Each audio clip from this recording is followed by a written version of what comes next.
And welcome into an edition of the Detroit Lions News Post Game Podcast on the Detroit Lions News Podcast on JC Sports on my personal Facebook Joe Chap on my Twitter account at Detroit Joe Chap. Lions come away with the victory. Very impressive victory. Not impressive by any stretch of imagination because I thought it was okay. Late in the game, I thought it was impressive. Early in the game with the defensive foibles that they were having, I mean, it is what it is. I kind of expected that. You know what I'm saying?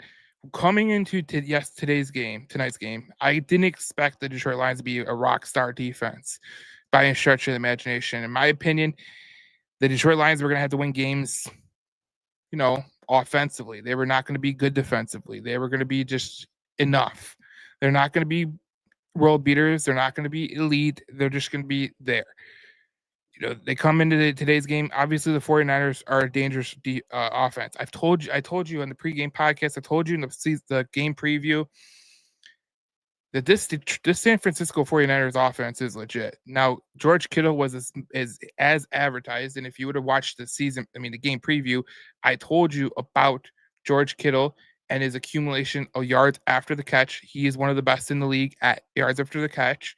If you would have listened to me in the game preview, you would have also known about Nick Bosa, obviously, but then you would have known about Gibbs. Obviously, we know about Gibbs, but he has look at this.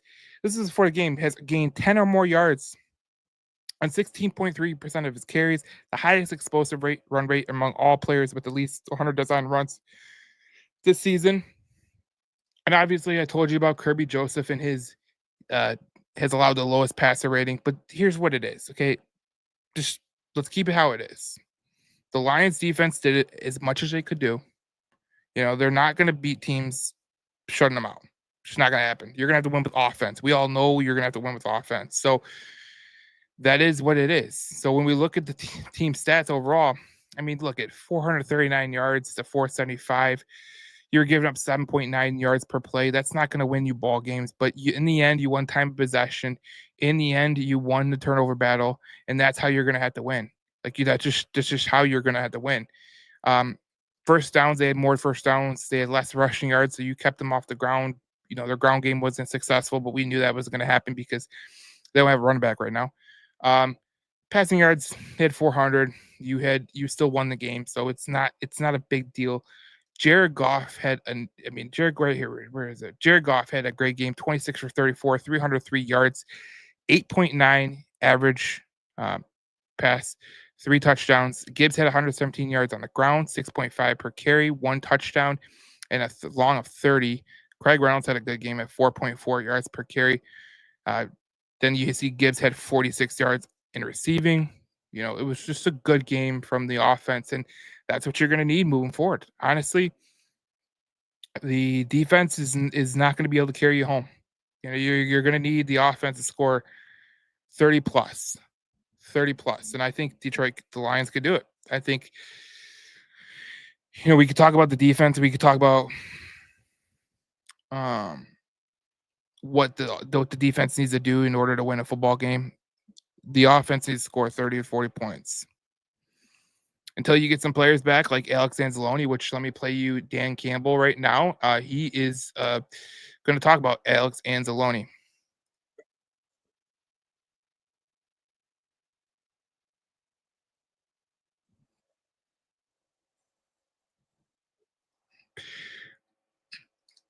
So right there, you see Dan Campbell saying that Alex Anzalone is pretty close. So it would be great to get him back. Absolutely would be great to get Alex Anzalone back.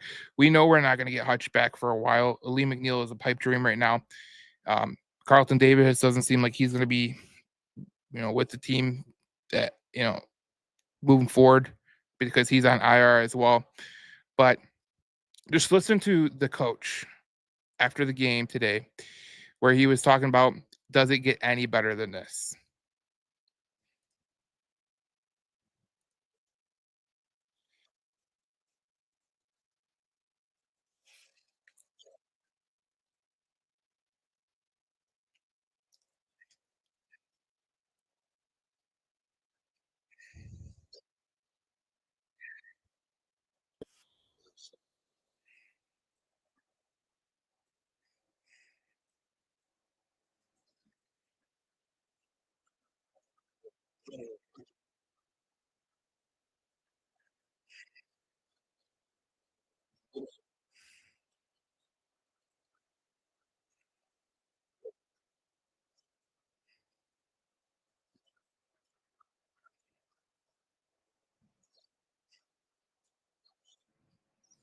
So you heard Dan Campbell there, and he was talking about, not overlooking the game in terms of, you can overlook a game like this. This is just the way it goes. When every fan on this planet, in terms of the Detroit Lions fans, they overlook this game. They're like, this game doesn't matter that much. This game does not matter that much. And even the players had trouble dealing with that, but they came and they did what they had to do to win the football game. And now they're set up for a division tilt against the Minnesota Vikings, which we're gonna break down all week. We got tons of time to break down the Minnesota Vikings, but you just gotta be happy for the Detroit Lions and the way that they played the game when the game really didn't matter, and those players knew that it didn't really matter, and they came out and just they did what they had to do, and it doesn't get any better than this. Like Coach said, it doesn't get any better than this for the Detroit Lions to be in a position at home to win the division, to win the number one overall seed, which they have never done in their franchise history. I want to give you something right now because, we talk about it all the time here on the Detroit Lions News podcast about the Detroit Lions and what they were able to do in terms of, you know, the way that they've been playing. And I'm going to bring Nate to the Great, who was on the pregame podcast. Well, not the pregame podcast, the game preview podcast. And he is on there. So we're going to bring him on. Hey, buddy. What up, buddy? How you doing? How you doing? Great, man. 14-2. Couldn't ask for anything better right now. So what did you think of the win? I mean, I sit here and I say I wasn't happy about the defense, but I was telling the people before you came on that I don't really expect the defense to be the team that that bring the team forward, right? I don't expect them to be the guys that win the game from. Now, do I expect them to get shellacked? Not really, but I do expect them to be pretty good. What do you think? Yeah, I agree with you. I think with all the major injuries we've had, if this defense can get a couple of stops a game and some turnovers, then we have a chance because our offense is going to be the best defense. I mean, This offense has to be on point almost every game because the defense is hurting for lack of talent. I mean, they have guys out there, but the reality is a lot of these guys are inexperienced, are guys that they picked up off the streets.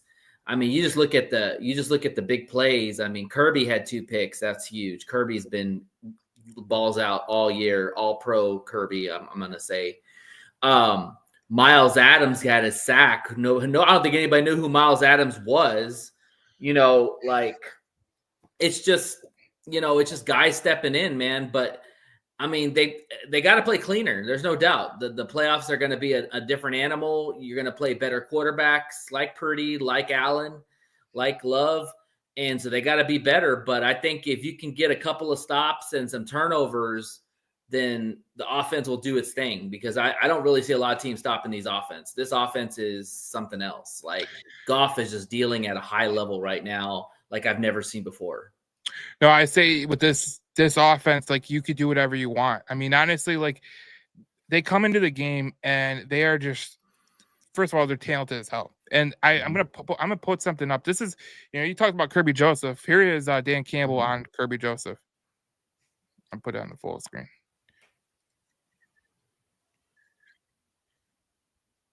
Yeah, I don't think they can hear it.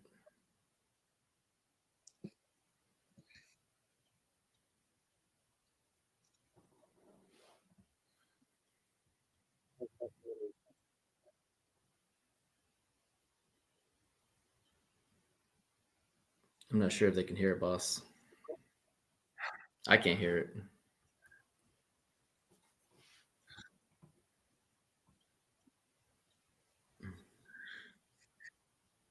Can you guys hear it on the screen? I think no, I could not hear what he's saying. But you can tell me what he said. Well, he was saying about Kirby Joseph's pick. I'm gonna see the comments. Maybe someone in the comments could. Oh, there's no sound. What the hell? Yeah. I don't know why it won't do that, but whatever. It is what it is. I played a couple of videos, so I don't know. Maybe people can't hear the sound. So. Yeah, they were saying there was no sound. Damn it. All right, we'll have to figure it out. But yeah, that's what I was saying. Like Kirby Joseph came up big. Dan Campbell said that in the post game. Also, I was surprised by this. I mean, you know, obviously the player of the game was Kirby Joseph. He had 6 tackles, 2 interceptions, and 2 pass defense. I mean, if you get contribution like this from those pass defenders, I mean, that's going to be all that you need. You know what I'm saying? Yeah, definitely. I don't know why it wasn't playing this sound. That's weird. The one thing I will say that was disappointing is that I expected more from the D-line going against a lot of backups. I really thought this was the D-line's going to be coming out party, and it really wasn't. Za'Darius was nowhere to be found. Like I said, Miles Adams got the only sack of the game. They really didn't get any pressure on Purdy until the second half, until AG started blitzing. I think they sacked Purdy twice. Adams got 1, and Branch got 1. AG's gonna have to blitz, man. As much as I really not a big fan of blitzing, because when you have cornerbacks that are handsy and can, you know, get PIs quickly, you really don't want to put them on an island too much. But AG's gonna have to blitz against Darnold. It's just simple as that if they want to win. Yeah, I agree with you right there.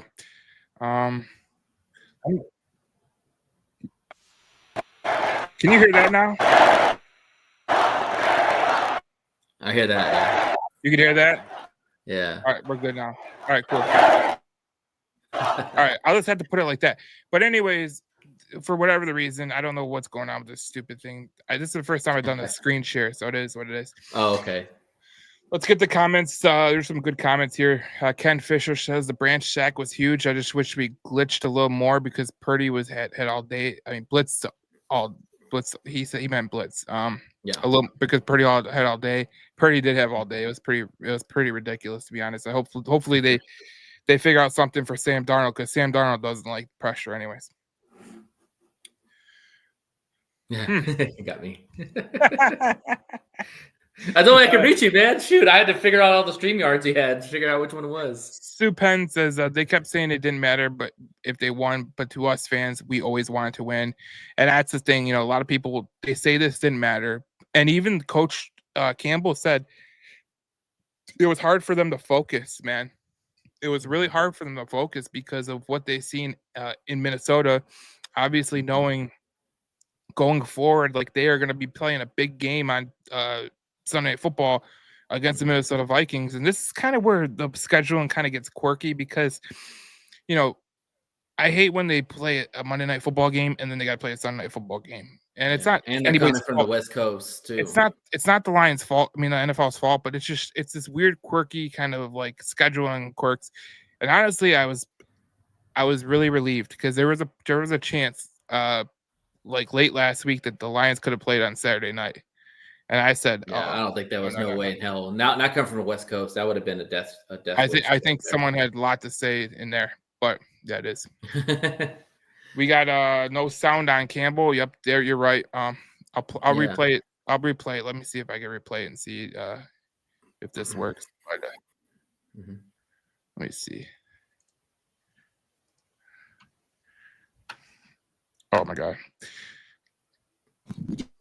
Can you hear it now? Number of things you got to decide. Yeah, I can hear it now. You know, we don't get to prepare those other guys because you don't know what's going to happen. You don't know what's going to happen for first, second down, on third down, red zone leading into the week. And so, you know, for example, like Hooker's not getting those reps. Those are golf reps because we don't know. And that's just one example. And so it's not fair. I just don't believe it's fair to put in a guy who's not prepared to play, especially a young player. Exactly. And then you can only sit 6 guys. So who are those 6? Well, who are the 6? And then the other guys won't. Was it fair to them? I like how he said that because that's so true. That is very true. This way, he came out to win. Some people say the sound blows. I'll try to get it better. I don't know what the hell's going on with this thing right now, but it is what it is. My bad on the people. But you liked what he said? Yeah, because it's so true. I mean, listen, one thing about Dan Campbell is he wants his team as sharp as possible. And going into the game against the Vikings, listen, if we got out of this game healthy, which looks like we did, I think Sewell had a little thumb injury, but he's going to be okay. We got out unscathed, which is great. The thing is that you have to be as sharp and ready to go. And if you would have sat these players down, I don't think you come out as sharp because you're going to be rusty and the Vikings are hot right now. You got to play hot with hot. The Vikings are coming in with all the confidence in the world. The Lions need to come in with that same confidence, and then you go. You play the game, and you see what happens. Well, I don't know if you caught the pregame because I know you were doing your podcast and, everything, but I said the same thing on with my cousin. I said, look, it would be different if the Lions weren't coming into a situation with the Vikings where it was the Vikings didn't rest their starters, right? Mm-hmm. But last week, the Vikings played their full set of starters and they were ready to go, ripping ready to go. Sure. I feel like it'd be like a disservice. I don't know, I played hockey, I played football, I played baseball. It'd be a disservice to, for your team to be cold. You say, okay, we're gonna sit you guys and then you're gonna play next week and we gotta play full tilt. Yeah. I feel like that's like something that really would hamper this team in terms of you're going to send them out there cold when the Vikings have played full tilt 4 quarters, ready to go. They're ready to go. Right. And you're not ready to go because you didn't play 4 quarters. And to put in perspective, I don't know how true it is. I've heard multiple reports about this, but the Kansas City Chiefs are planning on sending out all their players the last game. Yeah. And they're going to get the bye week. So they're going to be off 25 days before they play their next game. That's insane. That's almost a month of no football. And you expect this team to just come out and be sharp as hell when they weren't even looking good in the first place. That could bite them in the ass.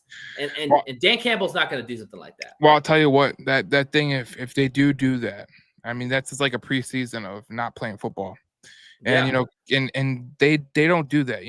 Even in the preseason, Patrick Mahomes plays and Travis Kelce plays. We've seen them this preseason. And obviously, if they don't come out to play for, 21 days, that's almost a month, like you just said.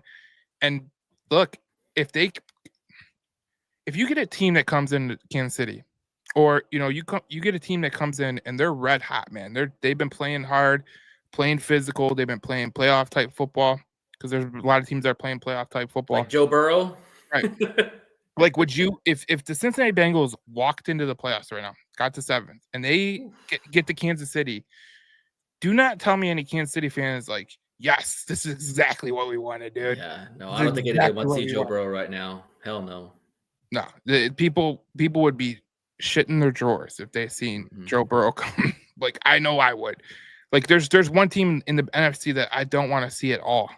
And it's the Buccaneers. I think the Buccaneers they're a hot. I say the Rams. But they're both from last year. The Rams are all right, but I think that they're.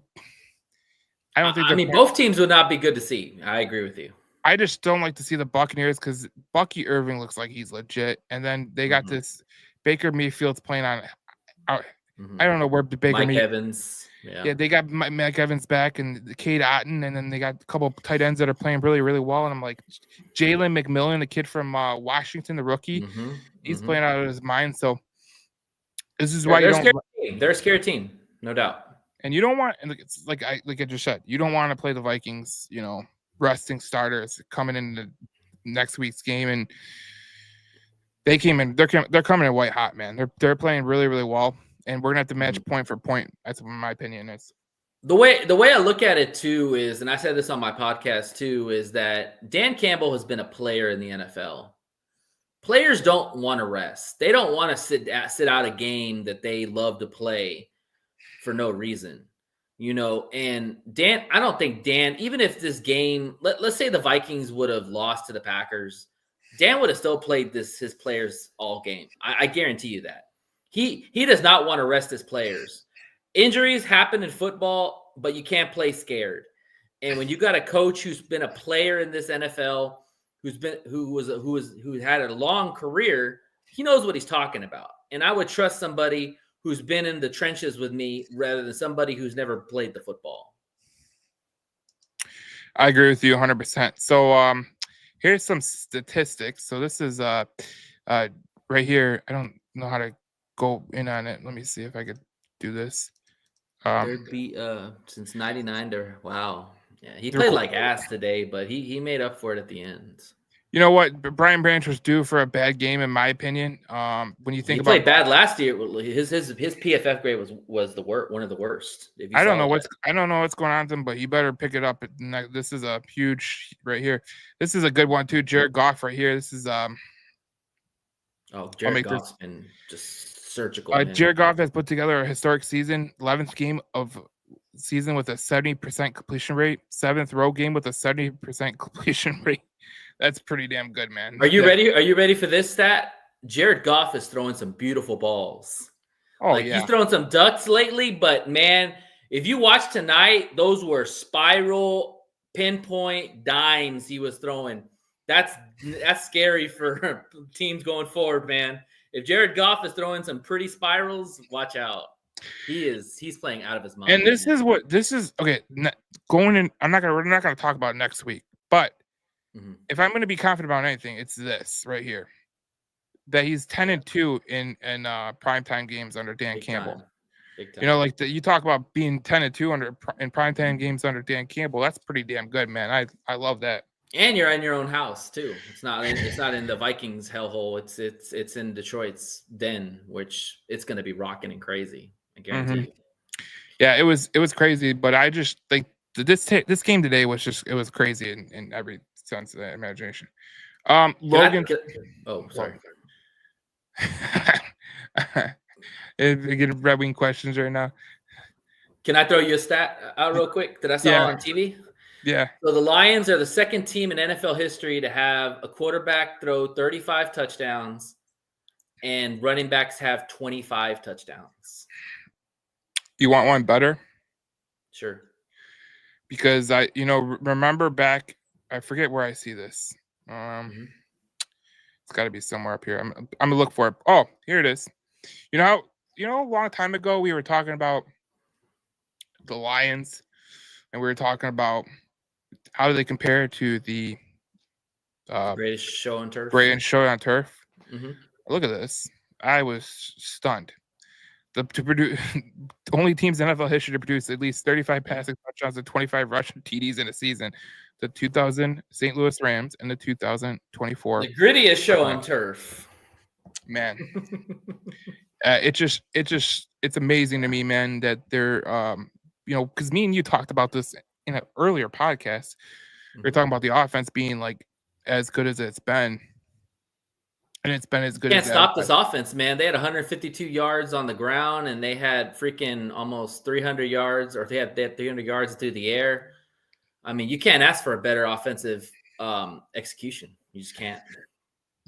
No, and Jahmyr Gibbs today also, man. Like, he's a star, man. He's a star. I really don't know how to put it in perspective, but like this Jahmyr Gibbs kid, like I thought he was going to be pretty great coming out of Alabama. I didn't think he'd be this good, to be honest. I did. I watched him in college. I watched him in college, and I'm like, all right, he's going to be pretty good. I didn't think he's going to be. I think this kid is everyone. I don't know if you caught it on Sunday Football, but they were like, I don't know if Jahmyr Gibbs can handle the load. I don't know if Jahmyr Gibbs can handle the load. Yeah. And I was like, dude, this guy is born right. And it's hilarious because where did he come from? He played he played at Alabama. And what does Alabama play in the SEC? And what is the SEC? Pro defenses. Yep. And if you can do it in the pro defense, you can do it anywhere. Well, not only that, but Georgia Tech, he got like 30 touches a game. Yeah. You know what I'm saying? Like, I knew he was a stud because I'll tell you why. His jump cut in college, I've never seen a running back, maybe outside of AP, have a better jump cut. And he would turn it and go. And that's exactly what he does in the NFL. He turns and goes, That's exactly it, too. Someone says right here, he says, Michael Gray says, was the defense exposed or was Glenn playing it conservative? I I have my opinion. You have your opinion. I think he was playing conservative time because it looked like he was playing far back and they weren't playing as press man. The thing for me of the defense was the pressure. We just could not get pressure on Purdy. Yeah. And that's the difference of the game. If you get pressure on Purdy, then he makes bad throws. If you don't get pressure on Purdy, he can pick you apart like any other quarterback in the NFL. Yeah, I didn't think the defense. We knew what the defense was. They're injured. Like let's say what it is. And did I think Glenn was playing conservative? Yeah, there wasn't as many blitzes as he did. He didn't blitz till the second half. Yeah, he didn't blitz until he had to. And next week he's going to blitz all the time. Oh, he's got to. Him and Brian Flores, they're going to be blitzing like there's no tomorrow. At this point, the way I look at it is that the only way the Lions can get effective stops is they have to blitz, and you have to trust that your cornerbacks just don't hold. That's the only thing. And it's going to be hard because they're going against probably two of the best receivers in this conference, in Jefferson and Addison. It's going to be tough, man. Well, I think it's going to be a shootout, man. I really do. Yeah. I think I look at these two defenses, and I tell you what, man. Over's probably going to be like 80. Pretty much, yeah. Because I look at these two cornerback groupings, and I know people love Byron Murphy. The Viking fans love Byron Murphy, but like, is he going to really stay up with St. Brown all game? No. Or JMO. How about JMO, dude? JMO's just coming to his own, bro. Like, he is now a legit receiver. God forbid you put JMO on old ass Stephon Gilmore. Like, that would be go just for it, bro. Just go for that's, it. Oh, and Tim Patrick and Allen Robinson even got some burn too, bro. So yeah, watch out, man. What is it right here? This was God. These comments? Sometimes I can't. It was good to see Allen Robinson get a ball, man. I'm happy for him. He's been really quiet all year. Yeah, 21-yard catch, and then Tim Patrick. Hey, I thought Tim Patrick had a catch today. But this is what I'm talking about. This is why this team is so good. Pull up that stat again. Show that stat. Look at these guys. Craig Reynolds 7 for 31. Craig Reynolds 2 for 35. Allen Robinson 1 for 21. Dude, Tim Patrick was blocking his ass out there on those touchdowns. I mean, you had contributions. Justin Jefferson got some runs. I mean, this team just gets the most out of their players. Can we agree on that? I don't know any team that gets the most out of their players than the Lions do. Well, I mean, I kind of consider it like when the Patriots were going with their dynasty, right? Like, I'm not calling the Lions a dynasty right now or nothing like that. I'm just saying, every player contributes in its own way. You know, they expect you to contribute in some kind of way. And even a guy like Tim Patrick, he contributes. You know, obviously he's been really, really good this year. Allen Robinson today, Jamar Jefferson. Craig Reynolds, man. I'm going to give Craig some flowers, man. I shit all over him because I just don't like him. I wanted Vaki to take that role, but man, Craig Reynolds has been running hard, bro. Well, I tell you what, he deserves to be out there. I'll tell you what, Craig Reynolds is a hell of a blocker. That's number one.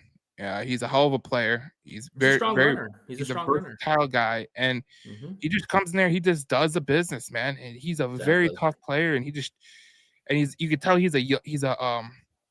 he's lucky to be here, kind of thing. You know, like where he's like he came from a small town college, Kutztown or whatever, Kutztown or something like that. Darcy would tell me what it was because he knows Craig Reynolds' dad and everything. But you know. Yeah, he does. But but Craig Reynolds is just a good down to earth dude, man. And he just and he plays hard. And look, if you watch the Hard Knocks, if you go back and you watch the Hard Knocks and you remember, if you cut Craig Reynolds, they were talking about cutting Craig Reynolds, and he said every offensive lineman would be pissed. They'd be coming into your office tomorrow. And those guys, man, they were so tough to replace, man. You don't even know. Like, you can't really put a price on those type of guys. And all Craig has done, let's just put this perspective. All Craig has done is sit on the bench for the most of the season, and other than play special teams, like he literally has not been a factor all year. And he comes in like he's been the second back behind Gibbs. You know, like they don't miss a beat. Yeah, no. You know, he's not better than Monty, but he helps spell Gibbs, because if Craig can't get it done, then you're seeing Gibbs have to take more and more carries. But Craig and Jefferson have allowed Gibbs to still be able to be Gibbs, but you're not putting a lot of wear and tear on that dude. Yeah, and I thought that was the thing that was the most impressive, man, is because look, I know people love Monty and everything. I do as well, and I can't wait to get him back, to be Oh honest. yes, But can't wait either. if you're going to have a great third down, a third string running back and fourth string running back, and Vaki, he's the fifth string. So if that's your that's your 5 running backs stable, you got a pretty strong running back room, and I think that's one of the strongest parts of the team. As long as with wide receiver too, because I could say going down the wide receiver You can hole. go to Allen Robinson. You can go down Patrick. Khalif Raymond will be back. Yeah, exactly. Yeah. That's just when you get those guys, man. Like everyone's contributing in their own single way, and it's not like Craig Reynolds is some star or anything. He's great at what he does. He's a business guy. He comes in and does his business. Do you remember Brandon Bolden for the Patriots? Yeah. That's kind of like the guy I kind of think of Craig Reynolds as a guy like he comes in there and he'll do the job and he's you know what to expect from him. That's what I think. Yeah. You know what I call it, Joe? It's called depth. The Lions have depth. For everybody who says the Lions have no depth, the Lions are winning because of depth. Because if they had no depth, we wouldn't be winning 14 games. I tell you that right now. Because other guys have stepped up into other roles and have showed up when they need to show up. And that's why we have 14 wins. So it's a Red Wings comment. So Logan, I'll talk Red Wings tomorrow. He's already on the Red Wings bandwagon. Oh man, he's Logan's a diehard. I love Logan though. He's a great guy. They fired their coach, so I guess we're on up and up. We're on up and up. Anytime you fire a coach, you always get juiced up for sure. That's what I'm hoping. Here's Jake Bates, bro. Jason Hans's record. Did you see that? Yeah, I was gonna point that out. Where is that? Sorry, I got that. No, I'm glad that you pointed it out because I went over it. Did you see that? Did you see him laying down? I was like, that's gonna become a meme now. Oh man, just like I don't know. That was awesome, bro. So this is a stat right here. Jake Bates, the most points scored in a season in franchise history, passing Jason Hanson, 134 points in 2012. When you pass Jason Hanson, man, that's pretty special. And that 57-yarder could have been good from 65. Like that dude has a leg, man. Like one thing I can say about Jake Bates, because we've seen some bad kickers lately with Moody and Richard and all that stuff. If Jake Bates misses, it's most likely he's gonna pull it. He's not gonna come up short. Like this guy, go ahead. No, you go.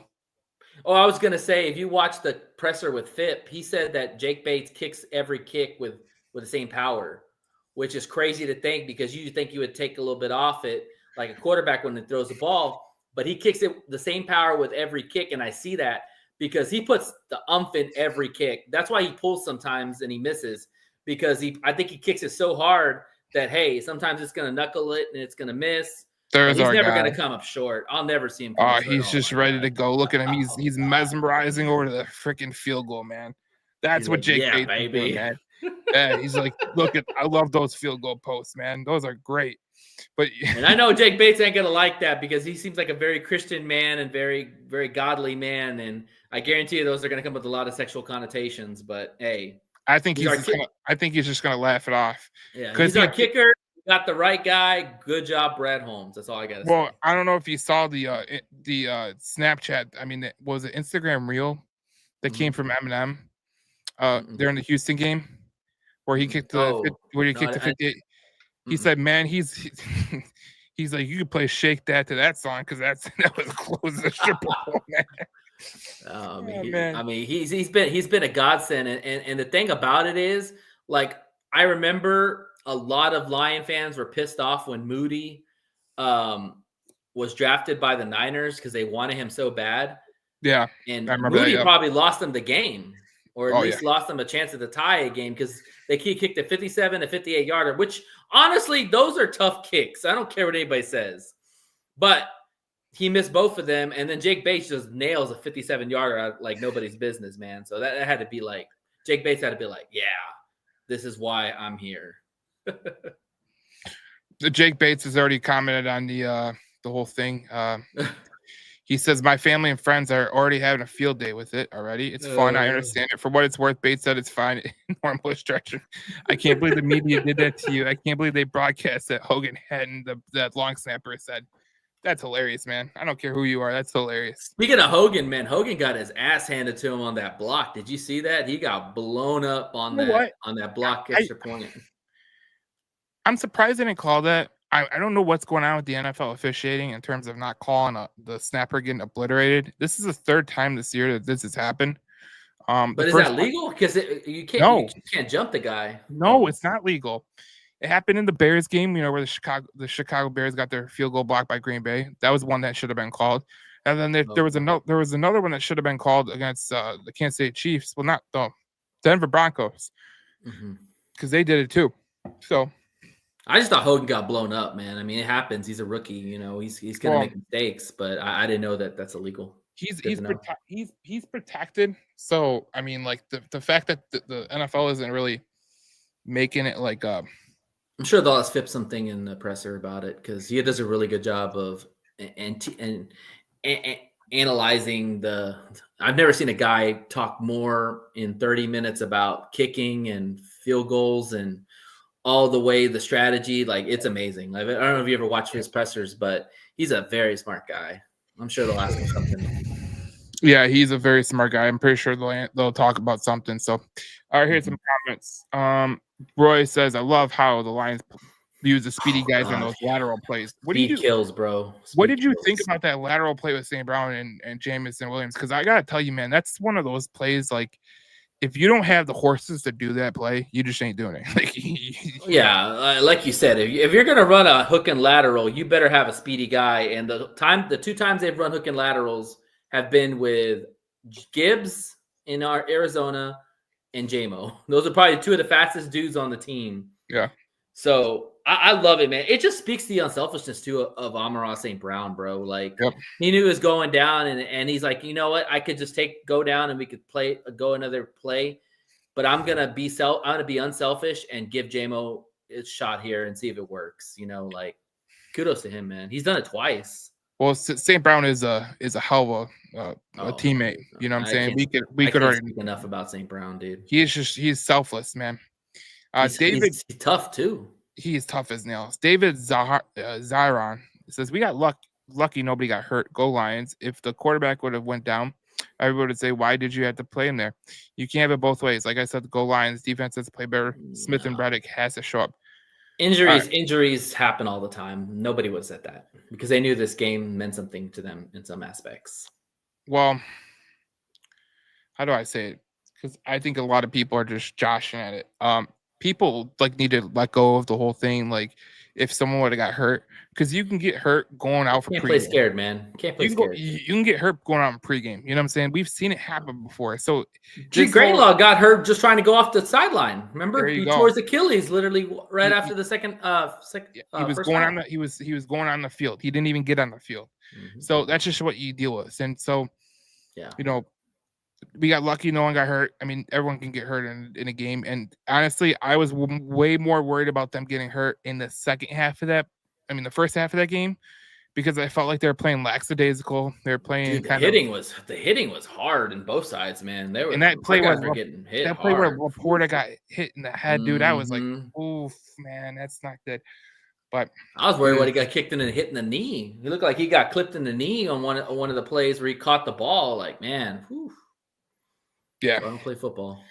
Mike Fisher says Bills expose everything that we already knew already. It's going to take a few big plays on defense per game to stay out front, i.e. Kirby in interceptions. Yeah, but that's a good Bills team, man. Come on. I mean, that's like saying like you know one of the best teams in the NFL exposed you. They're a good team, man. I mean, our defense is half there. Fuck. Sorry. No, you're good. I think there is something to be said though. Like, people keep bringing up the Buffalo Bills game, and do we realize, but both teams are the highest scoring teams in the NFL, the Buffalo Bills and the Detroit Lions.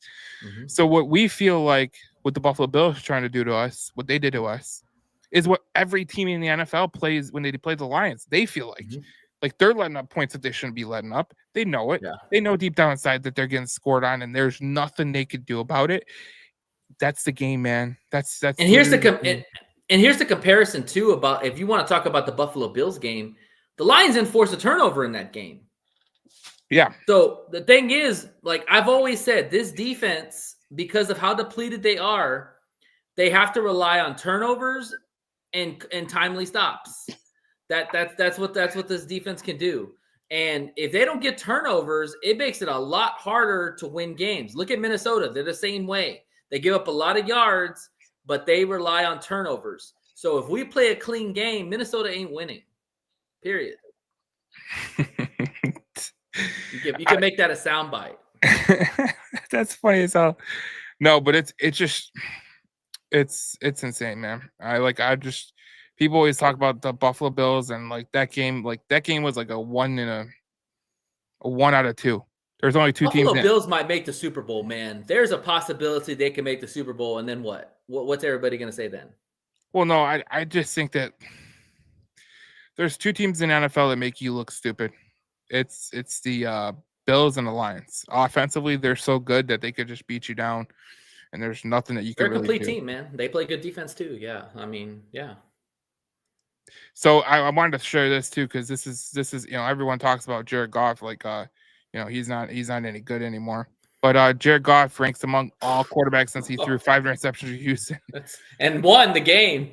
Passing yards first, passing TDs first, passer rating first, EPA per drop. Can I say this about Jared Goff because I've been wanting to say this? Yeah. Jared Goff, whenever you give a quarterback a lot of money, you always worry what's going to happen with that quarterback that next season.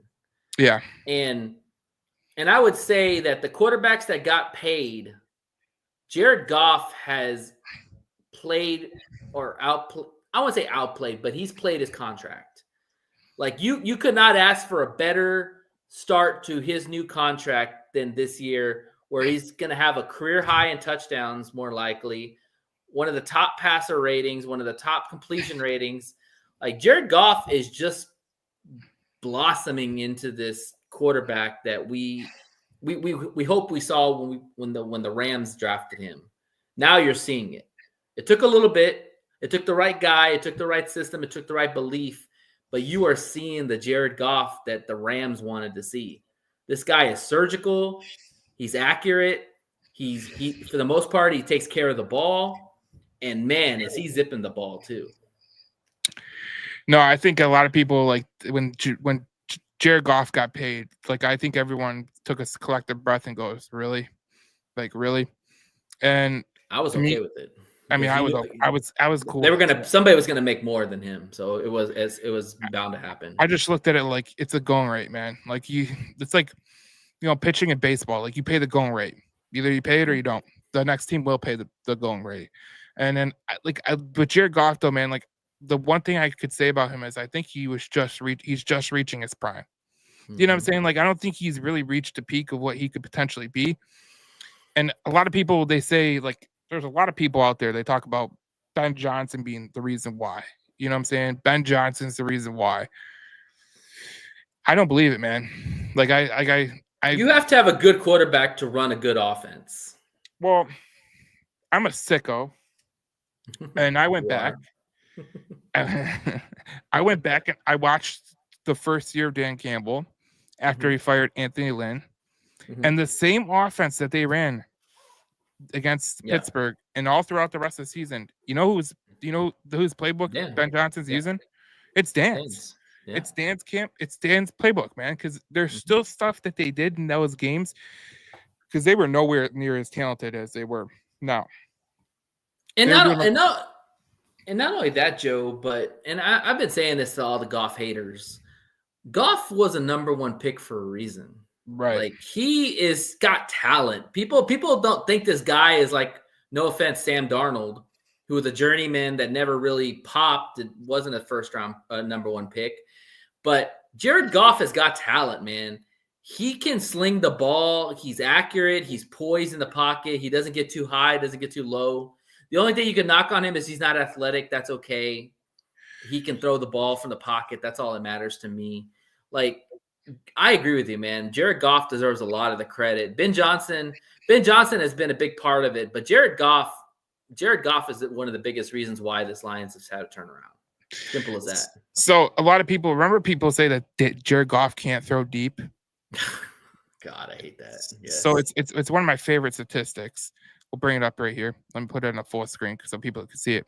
So if you see deep passing, he's got a 41.5% the completion percentage. That is tops in the NFL. It's like I think it's like fourth or fifth. Big time throw, he's 20.9. He's like second behind Josh Allen. Okay. So all because of the run game, man. The run game sets up the play action and they bite. His rating is 108 downfield, so that's pretty good. But like we talk about Jared Goff, man, and like I just say it like this. This guy has been playing better every year. Like he just has. Like it's just the way he's been playing, man. Going back to his contract, people need to understand that when you give a contract to a player, you're giving him a contract because you believe what you're going to see going forward. You're not giving them what they currently have, what they are. You're giving them a contract because you see what's going to happen as they go forward. Yeah. And this is the perfect example. You gave Jared Goff the bag, and he's rewarding you by having a career year in completion rating, passing. I think he's up there, and wins, of course, and touchdowns. They gave him that contract because they see that, okay, this is where Jared Goff's going to be later, not now. We're paying you for later, and that's what you're seeing. Yeah, like if you look at completion percentage, like this is where is it? God, I'm missing it right now. Oh, touchdowns. He has 7, which is he's tied for 8th right now. Justin Herbert has 10. Sam Darnold has 10, but Sam Darnold has Justin Jefferson, and that's what they do. Sam Darnold's having a great year, but it is what it is. Another stat too that nobody really talks about, and I was surprised when I saw this. Jared Goff gets the least defensive pass interferences called on him. Yeah, he's only had 1. Yeah, 1. Which is insane to think about. Insane. Really you think about all the defensive pass interference we've gotten called for. We've only gotten 1 on our side. That's insane.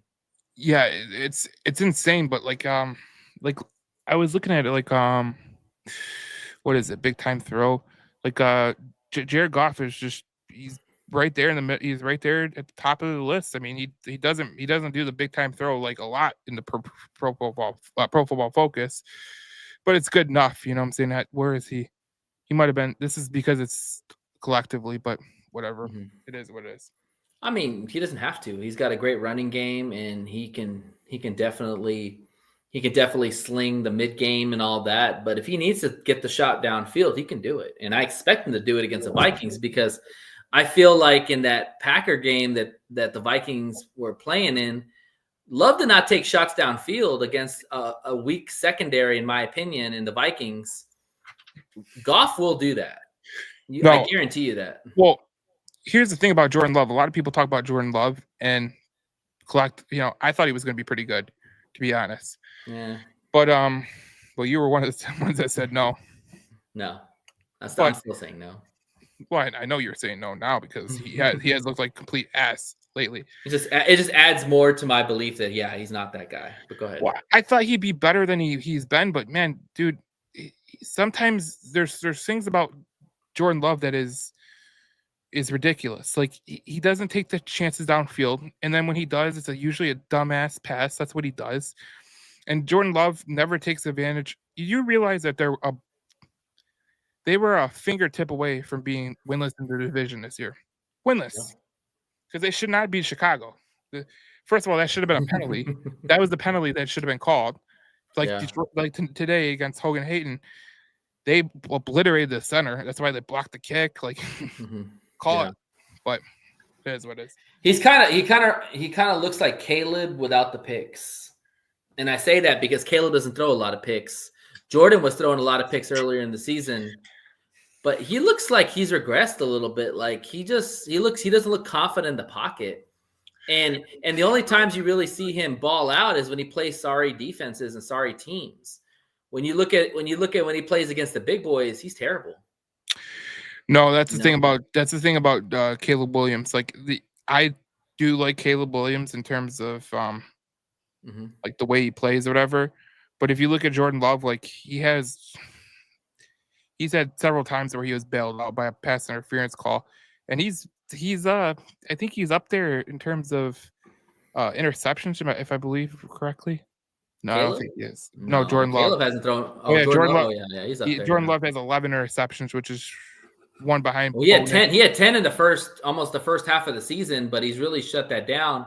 But he also, the competition went down a lot. Too. Yeah, that's what it was. But it is what it is. I just thought it was very interesting. But well, you know who the best quarterback in the division is? It's Jared Goff. Well, people will say Sam Darnold, and I don't really understand it. Sam Darnold's a good story, but here's the thing with Sam Darnold is that everybody still, the jury's out on him. He's had a really good year, but until he's done it multiple seasons like Jared Goff has, you can't put him in that category. Oh, agreed. I like this tweet from Field Yates right here. He says the Lions came out in a game that they had no implications on their playoff fate, imposed their offensive will, and stayed true to who they are as a team. If this team trips up at some point, it'll be at least going down, doing it their own way. Much respect to a team that is, that's what the Lions are, man. They are a team that does. Yeah, it goes back to when I think the whole shift started for the Lions. The whole belief is when they beat the Packers when they knew they were eliminated. Remember, and they still went into Green Bay and knocked Green Bay out of the playoffs. And pretty much knocked out Aaron Rodgers for the rest of his career. Like they literally killed the Packers in one night and their franchise quarterback.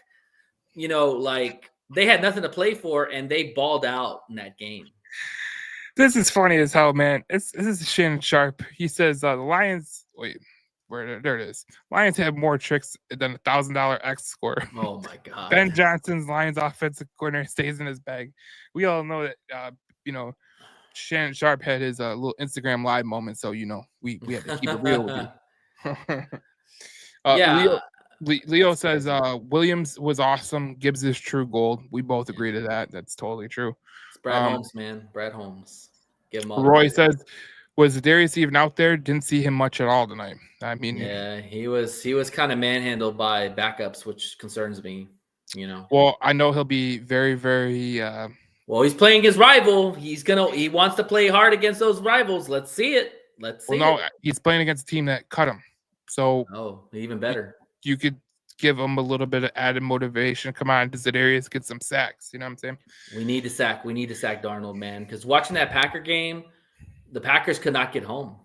They could not wrap up on Darnold, and Darnold picked them apart. The Lions cannot do that. They have to get his ass on the ground. They have to.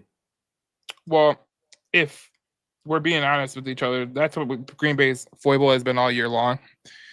And they are one of the worst teams in sacks. Fair. They got the Lions are not much better, but I mean, but the Packers are just like they've been struggling. We're out our best guy. What's their excuse? Well, I mean, they're struggling, man. They really do. Yeah. They can't get pressure on the quarterback at all. But yeah, it's just ridiculous. Let me see. Where is it? Oh, it's not gonna be on here. Anyways, whatever. Barry says we had 2,000, 1,000 yard receivers this season, and J-Mo's almost there. Yeah. Mm-hmm. No, he is there. Oh, he's there. Okay, great. I didn't know. Let me. I thought you need like 100 yards. He only got 80 something. Something like that. Let me pull it up. I think. Awesome. Where is it? Stats. Yeah, and if Monty didn't get hurt, we probably have 2,000 yard backs and 2,000 yard receivers. So let's put it up here. Barry's right there. Oh, that's not the right one. Just go to the app and it should have it updated.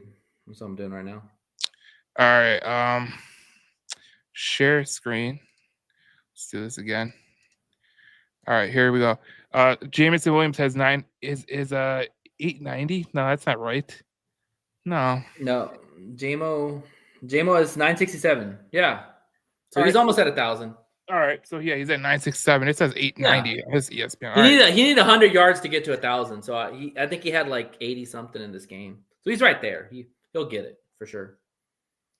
What a great story, man. JMO has been this year. David, I understand your pain. So I had I hit every leg of my parlay, except Oh, one. damn. It was a 13 leg parlay. Oh my God. Whew. I like those. I like to test myself. You know what I'm saying? I just hit one with the New England Patriots in the Chargers over the weekend. So I was like, you know what? I'm gonna test my luck, man. I'll go 13. So I went Debo Samuel, 40 yards plus receiving rushing, and he didn't do shit. He got 25 yards. That was so stupid. Mhm. Dumb. Noah says Jennings is a bitch. What was the payout? Yeah, can we talk about that for a sec? How was that on? Well, I know I guess Kirby because he knocked the guy into the stands. But what the hell, man? Like, It was one of those. I don't know what the hell was going on with Jauan Jennings. he thought he was watching The Blind Side. Tyler Put his says hands something. to the- Tyler says something. Nice. Tyler says something that I was wondering. I was upset about Yeah. none of the helmet with a Porter. That one that he took in the first quarter. That was ridiculous, man. That was totally ridiculous. But I didn't know why they didn't call that for sure. I'll say this about the refs, man. It was bad calls on both sides. I mean, they missed a Branch face mask after that sack, but hey, It is what it is. What it is. Exactly. Haven't seen any replays because St. Brown been called on that hook and ladder. No, that was a good clean play. Yeah. Roy says the Ravens are capable of running people over. Yeah, they are. Yeah, the Ravens are a team that they could be dangerous. The defense is a little suspect at times, but yes, offensively with Lamar Jackson and Derrick Henry running that play action, RPO, quarterback option stuff is scary. Very scary. Miss Mims says, good evening, everyone. Just wanted to say how happy I was. The Lions came back from 28 to 24. The Lions is ready for a title to win the NFC North Champions. Also earn a number one seed, home advantage bye week so the players can get some rest. Go Lions before I leave off the broadcast. Goff needs more practice on throwing the ball more and not holding the ball too long to get a sack. He did a great job. Still need more practice. Go Lions. Super Bowl is coming for Detroit. Goff did well. Yeah, I mean, those sacks were coverage sacks, but I mean, yeah, I don't know. I mean, it is what it is, I guess. I mean, I put this statistic up before the game. I know you weren't watching the pregame podcast, but you were on the podcast when we were talking about this, I think. Yeah. No, I don't think you were because I made these afterwards. Oh, the Niners? No, I don't think I was. I was on the post game with you. So this Nick Bosa likes to look for his matchups, so he did that tonight too. I'm interested to see where the sacks came from. I know one came from Decker, so Decker kind of got manhandled. But twice. Bosa has generated a team leading 54 pressures and has averaged the quickest pass rush get off at 0.69 seconds of his career. He's been fantastic this year, even though he's been injured. I mean, if that's him injured, I don't really know what to say, but it is what it is. Decker, this is not Decker's best game, and hopefully Decker plays better in the next game. I think both sacks he gave up on the Spirit of Detroit, man. This guy is, you got to go to his channel, Spirit of Detroit podcast. He puts his stuff on my page all the time. He put it on today, and I wanted him to get views on his YouTube channel because he had a really good video about why the Lions should go out there and beat the hell out of the 49ers. Mm-hmm. And a lot of people were confusing it. Like they were going, they don't need to beat the 49ers. If you would have watched the video, it's a really good video about it. And he did a really good job at collecting it. I'm glad that they came out with the same energy that they should have come out with, because the reality is that it was personal, man. They had that bad taste in their mouth last year, and even though the Niners aren't making the playoffs, oh well, we're still going. So we got our win, we got the revenge tour done. Now it's on to the Vikings, and then the new season starts. So Tyler says he gets a 250 bonus. That's his Darius Smith if he gets 2 sacks versus the Vikings. So gotta go. There you go. We're gonna need both sacks, that's for sure. Because Miss Mims asks, question for you: is that David Long still with the Lions, or where is he at now? So here's what happened with David Long. So David Long failed his physical. He got released or waived or whatever. Titans claimed him. He failed his physical. Obviously, it's something to do with it might be something that the Lions figured out or something along those lines where he had to get released or to come And back. he wasn't playing. He wasn't playing that well. He looked a lot lost on the coverages and stuff like that. So He looked hurt, to be honest. I watched him a couple times with Tennessee, and he looked hurt, and even in Miami he looked hurt. And I think the Lions knew that he was somewhat hurt, and they had to get someone in there. So it is what it is. My mistake. I thought he was there. I don't know what that's regarding to. Barry. This Jake Bates thing is hilarious, man. Oh, you're reading some of the tweets? Oh, just some of the messages about Jake Bates, man. They're like, why is ESPN looking at Jake Bates the whole time when he's stretching on the field? Like, what camera guy's gonna get fired for that one? Just a look on his face, and he's like licking his mouth or something. All right, let me see some. I want to see if I can see some good tweets. It reminds me of the Old Spice commercial where the guy's laying on the couch and he's just like come here. I could just see Jake Bates being that guy. But this tweet's amazing. Look at this. I'll put up for the people. Oh my god. Oh god. Oh man. I'm telling you, man, as soon as I saw that, that's going to be a meme somewhere, bro. Like, the Lions are like king of the memes this year, with AG with his glasses, Dan Campbell with his comment about Skipper. You keep throwing up, Skipper. You keep doing that. Oh, this is a great one too. Monday Night Football cameraman finding Jake Bates on the sideline. Yeah, seriously. What was up in the session on there? Like, find a hot girl in the stands. Don't show Jake Bates stretching with a ball. I think they were just trying to yeah. I don't know. Jake Bates when he gets online, that meme of Kirby looking at the thing. That's funny as hell too. Oh man, this is gonna be the gift that keeps on giving. Yeah, dude. This has been a fun season. There's no doubt about that. It's been a really fun season. We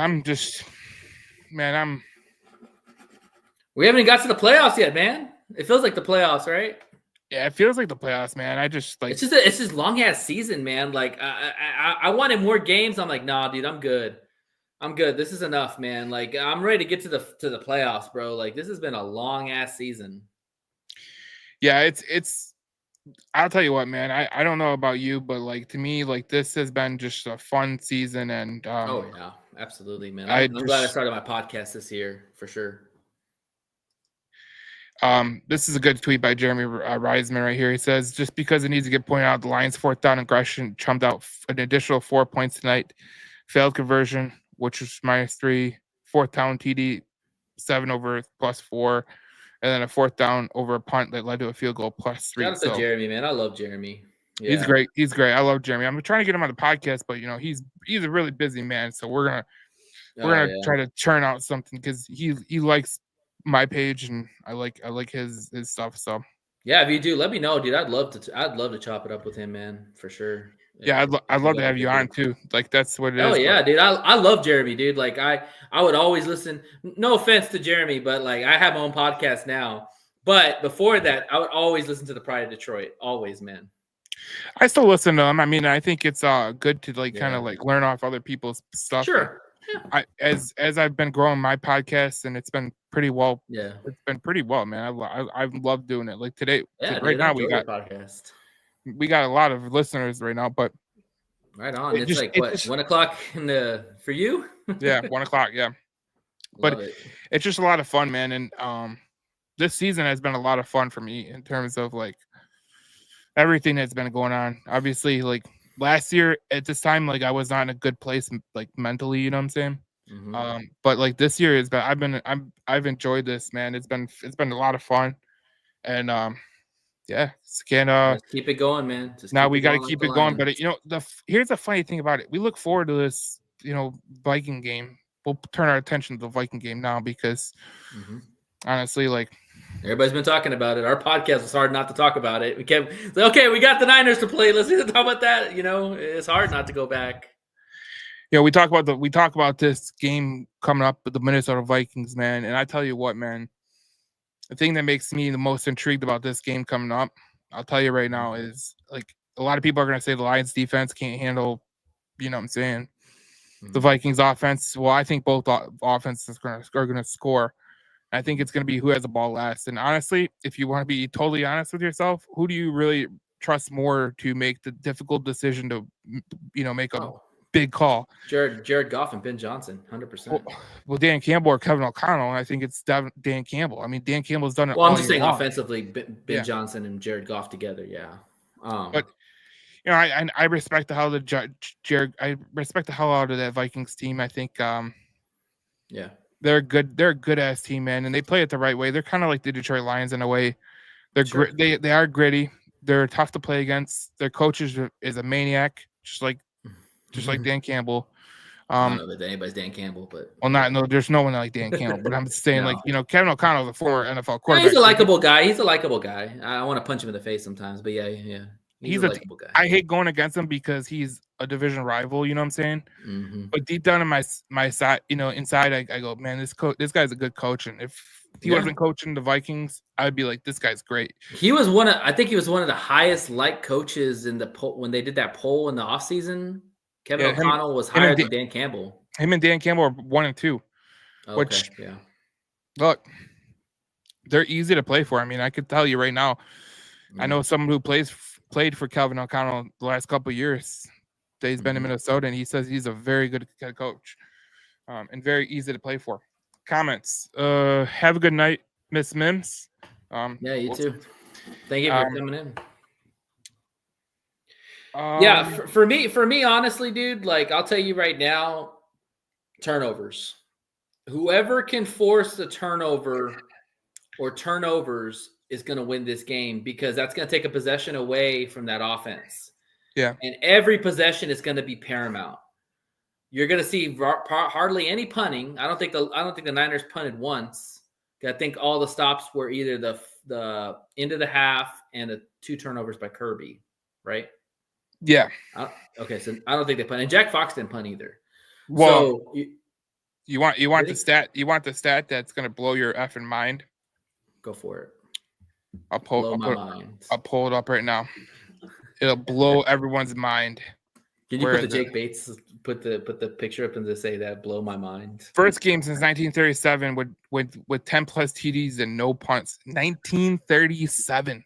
It's a terrible pick of Kirby. Yes, I agree. Kirby looks stoned as hell, and being Haitian, I think he is stoned.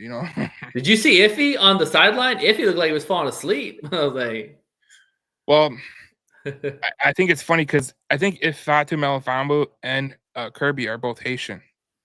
Mm-hmm. And they're they are complete menaces on the field. But I hear like off the field, they're very chill and they're very just like nonchalant. Like they just go through no one really knows that they're an NFL player. Like both of them.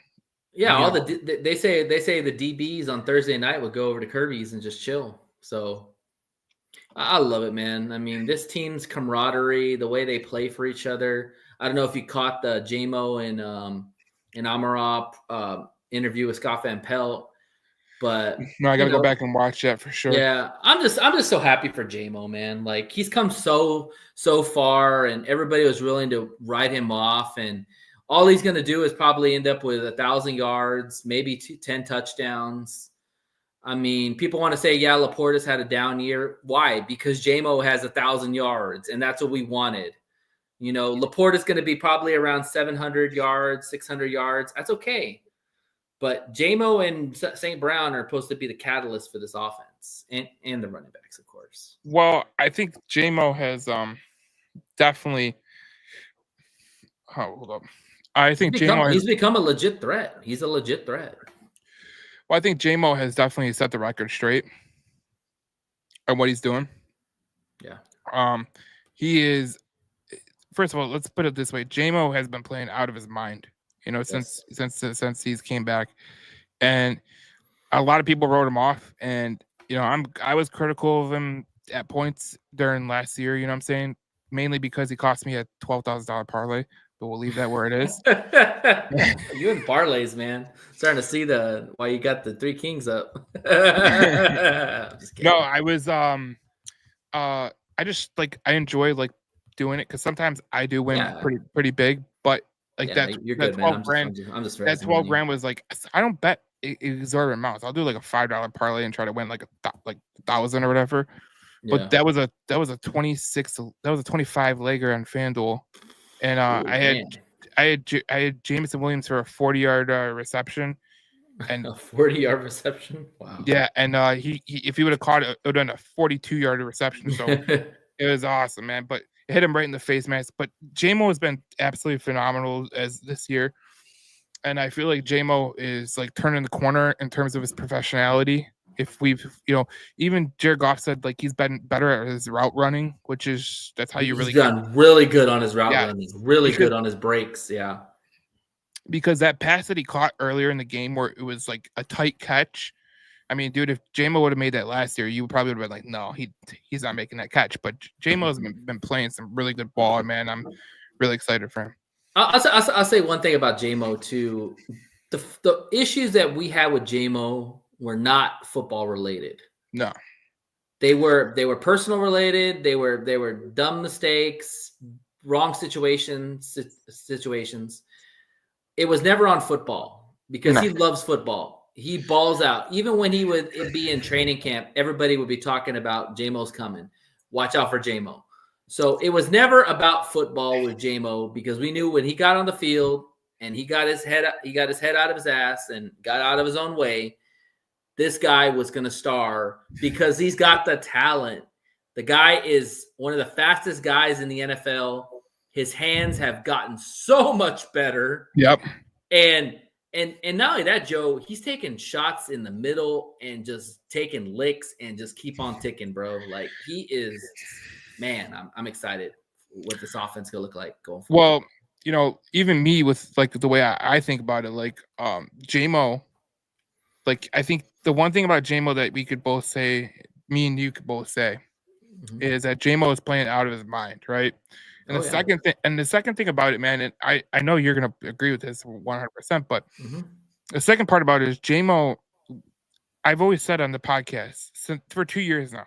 I've said even when Tyler has been, Tyler's been on here, a bunch of people have been on here. I said if JMO can be JMO, like we expect him to be JMO, it unlocks a new category to this offense. Absolutely, that's one that we've never had before, and I don't think a lot of teams have that. You know what I'm saying? Like a lot of teams search for the speedy wide receiver who can catch over the middle. I mean, Tyreek Hill is a guy that a lot of people think is like a speedy guy who can, make all the catches. When in reality, he has to make catches kind of like alone because he's so fast. You know what I'm saying?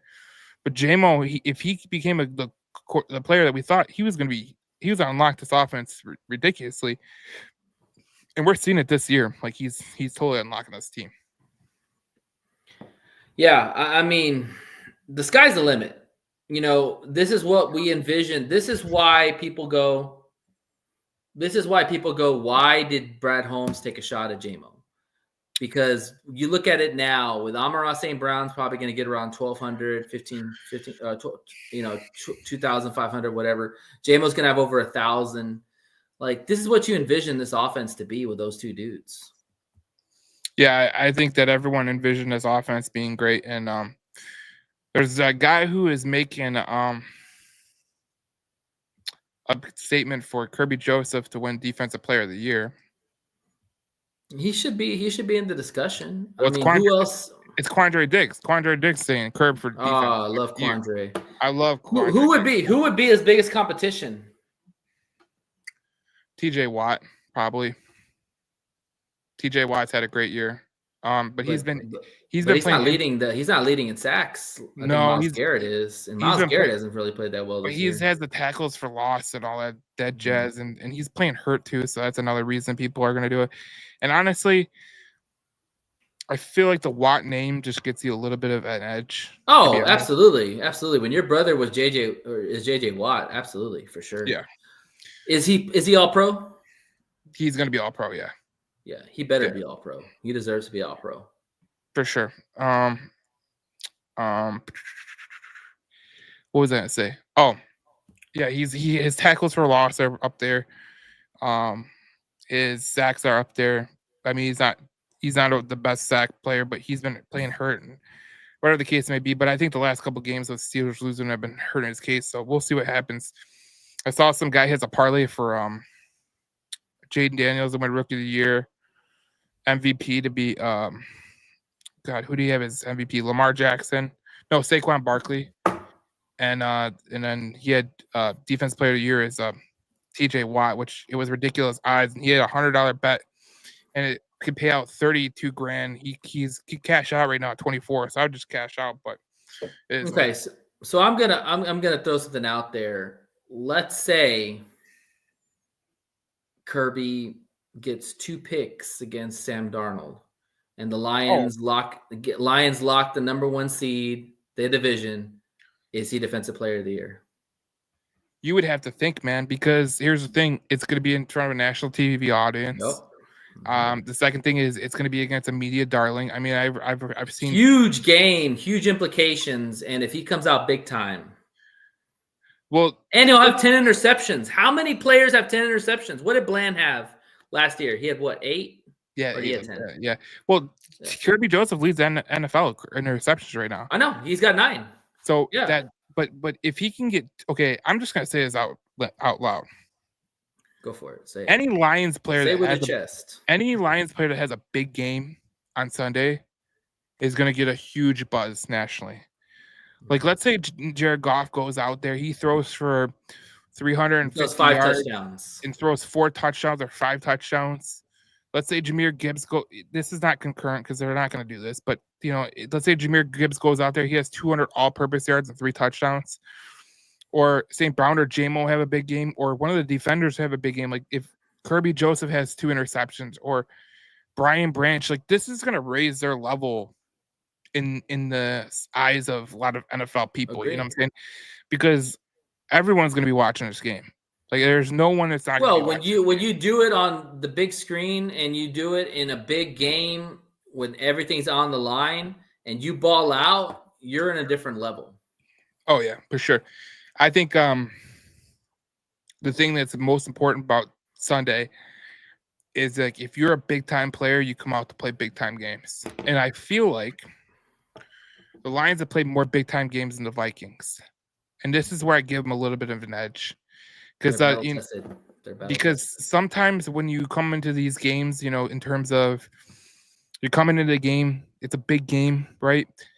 You play good for a couple plays or a quarter or a half, right? But then you run out of steam.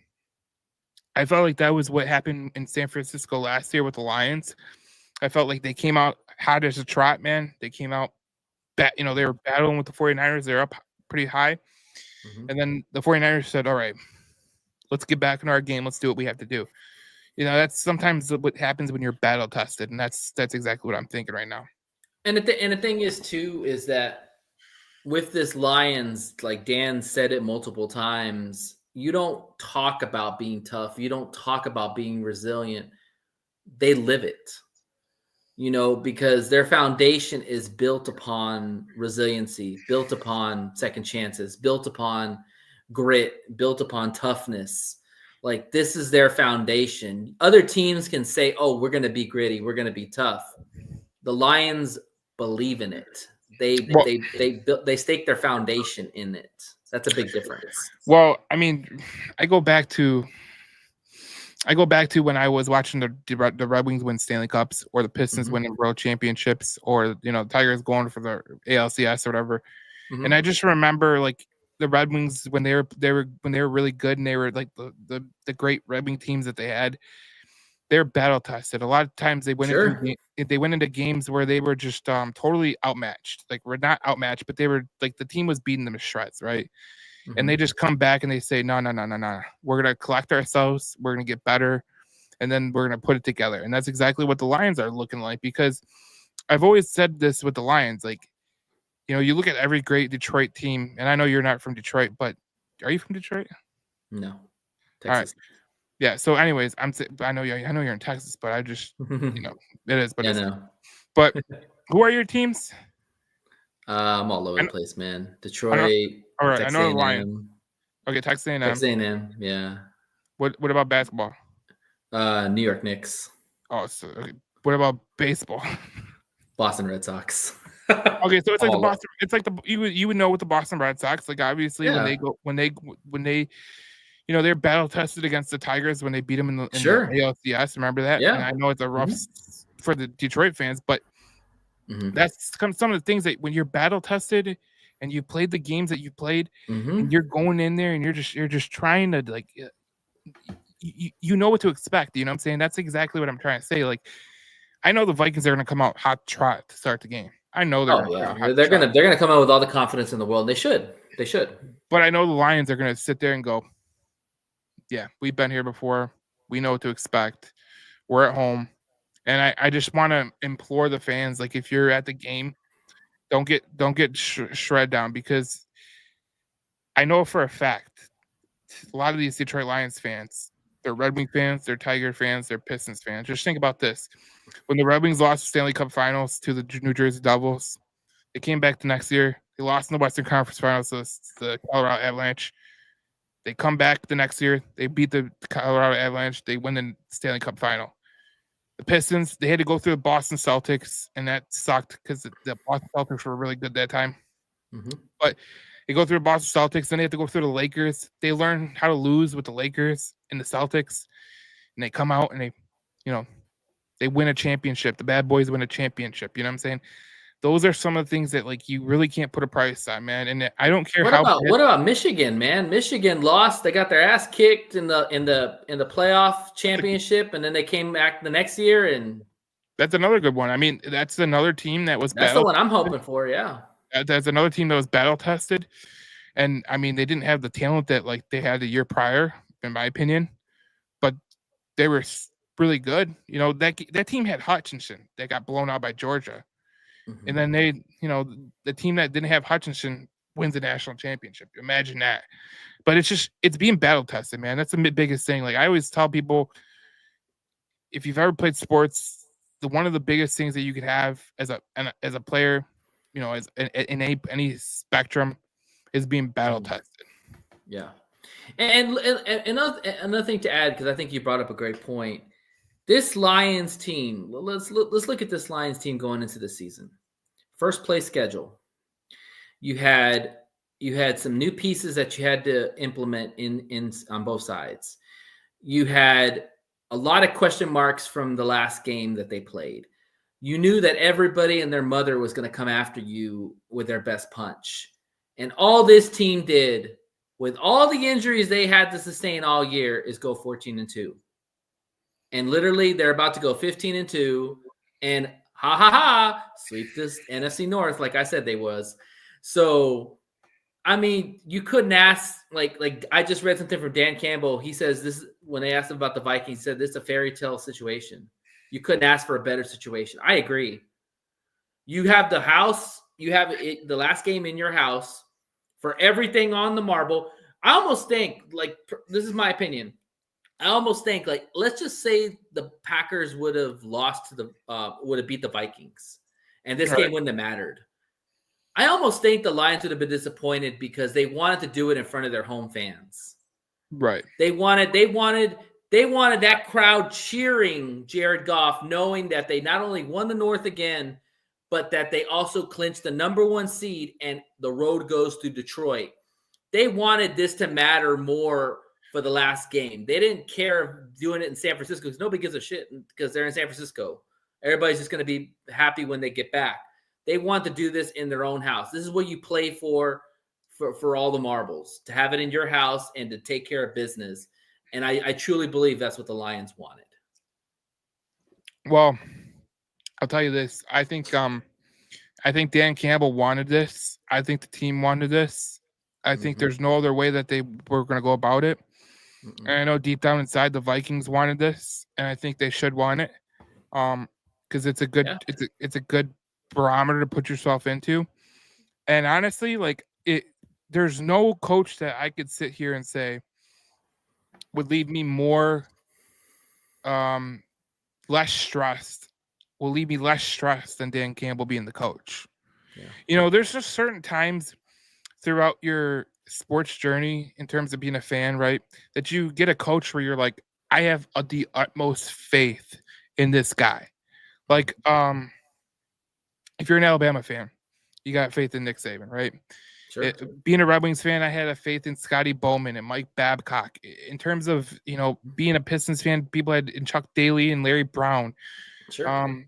You being a Boston Red Sox fan, Terry Francona. You mean Mhm. you always had faith in him. It's Sure. just those coaches that can get their players up, very hard to replicate, man. Like it's Mhm. just hard. Like that's why I look at these two coaches and I look at them and I go, they're gonna be ready to play. Both teams are gonna be ready to play. And listening to Dan Campbell today talking about how the team was kind of deflated to start out with because of they thought they you come out with nothing to play for, ironically, you're gonna have trouble trying to figure it out, right? And that they had trouble figuring it out and they finally got into a grip. But I know for a fact that Dan Campbell's team will be ready to go Sunday night.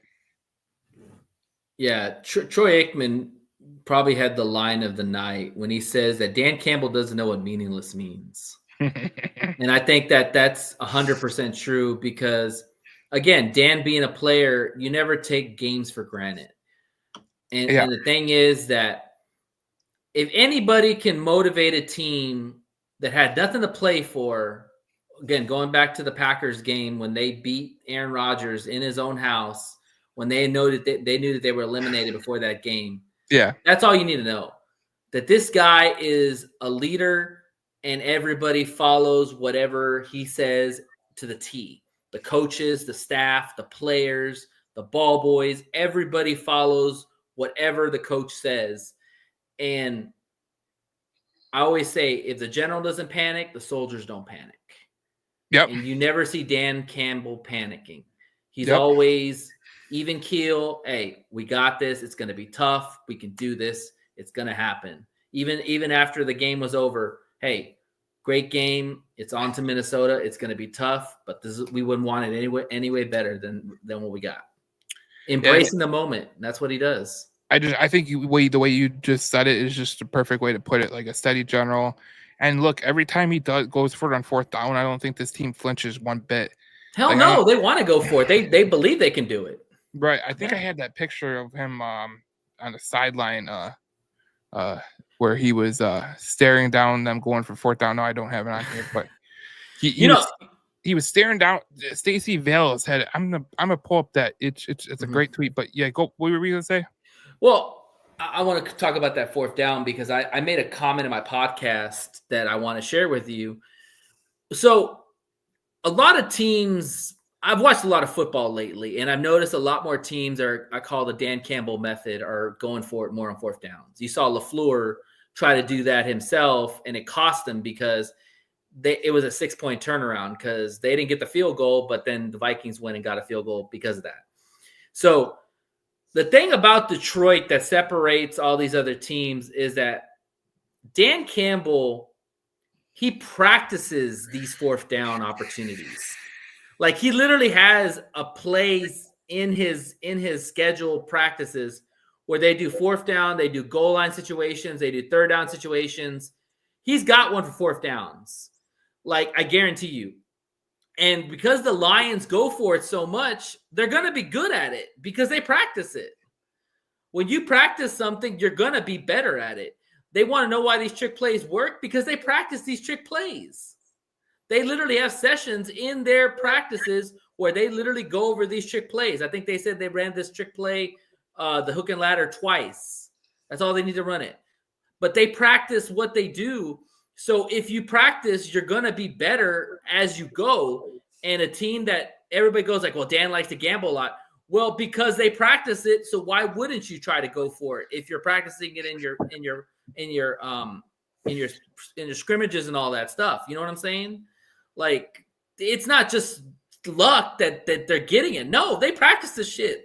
They practice doing this stuff literally to the T.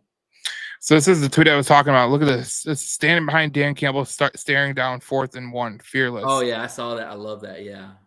He's just staring down. You can see everyone. You can see. Let me zoom in on this picture because it's fantastic. You can look at all the fans. The fans, like they're just like I don't know why it's Is he not really zooming in. going for it? Yeah, That's exactly what I was people- thinking for. Is he really going to go for it? Like, or is he trying to offer my sides? Like, yeah. You can see like the coaches on the other side going, "What the hell?" Like it's just that's Dan Campbell, man. That's what Dan Campbell does, and that's why he's a great leader. You know what that picture reminds me of? I'm not a theater person, but I'm going to use a theater analogy. That's the person who put the play together and is watching his actors execute it. Yeah, Like that's exactly what he's doing right there. He put together the plan with Ben and whoever else for that offense, and now he's watching them execute what they've been working on. Same, no different than when Ben Johnson, if you watch the Sights and Sounds, Ben Johnson literally was focusing on that stumble bum play to the T, and it's just like a director watching his actors do the play.